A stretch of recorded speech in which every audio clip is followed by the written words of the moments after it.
Chicago Bears All-Pro Brandon Marshall was at the top of his game on the gridiron, but off the field, his life was spinning out of control. He found out why a few years ago when he was diagnosed with borderline personality disorder. And he's here to tell us how that diagnosis changed everything. Please welcome Brandon Marshall and his beautiful wife, Michi. Yes.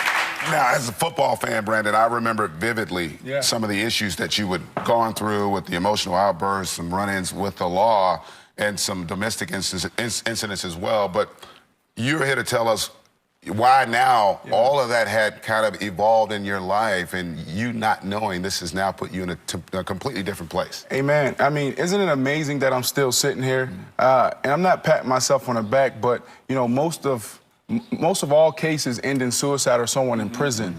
But for me, it wasn't about the headlines. It was about suffering in silence, the things that the media didn't see. It was about sitting in my theater room, in a dark room for days, you know, day in and day out. It was, look how beautiful my wife is. There was times where I couldn't connect with the emotions to tell her how beautiful she was and how lovely she is. So that was the scariest part. What was your breaking point where you said, okay, now it's time to get help? Man, it was, you know, during the NFL lockout, and I had a buddy come down, and we trained for almost a month.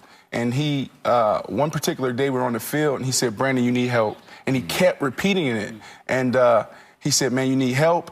I've been here for 2 weeks, and you haven't left the house once. I said, man, look at this amazing house. Why should I leave it, you know? But it wasn't until a month later at McLean Hospital, where I was in an outpatient program, where I finally realized what he was saying. You know, Michi, this is a hard thing to deal with when you have a married to a person who's very volatile. I can imagine it took a huge toll on your marriage. How deeply did it affect your marriage? Well, you know what? What's interesting is that I actually have a degree in psychology.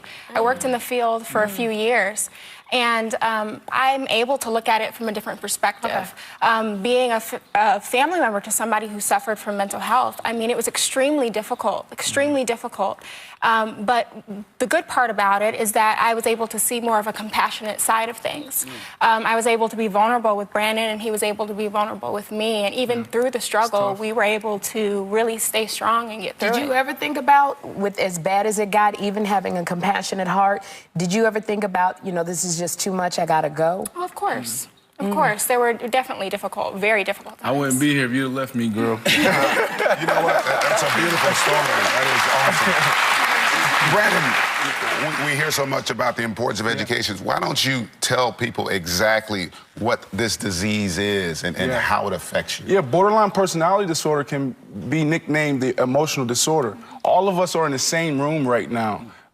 And something can happen that affects all of us. It may take you guys faster to get back down to baseline than it takes me. So at McLean Hospital for 3 months, I learned the skills and the tools to self-regulate myself.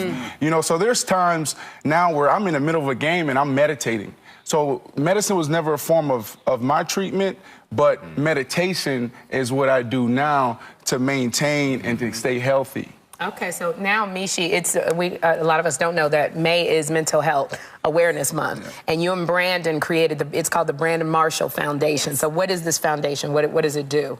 Well, we actually we aim to awareness. You know, we just want to be one of the preeminent foundations for mental health awareness. And the interesting thing is that mental health is where the cancer and the HIV community was 20 years ago, you know, and we want to put a face to the name. We want to put a face to mental health. I'm so glad because there's such a stigma attached to it, so good for you. And before you go, I just want to say, you know, you got some Chicagoans at the table, and we are very proud. And you got some special news, I guess you want to share with everybody, so I'd like to know what that is. What an amazing day for us right now. We want to first thank the McCaskies, the owners of the Chicago Bears. What we're about to do today is we're about to sign a $40 million contract, an extension. Yes. Oh my gosh! Yes. He's the highest wide receiver contract in Bears history, by the way, right? Yes, but what's so cool about this is we're probably going to retire a Bear, but my wife and I, we always say football is our platform, not our purpose. So we're going to use this as an opportunity to pledge $1 million to the mental health community. Awesome. It's not about us. Yes. Good for you. Good for you guys. Yes, awesome. I don't even know what it feels like to be next It's a $40 million. Hey, it's not green, it's black and white. Hey.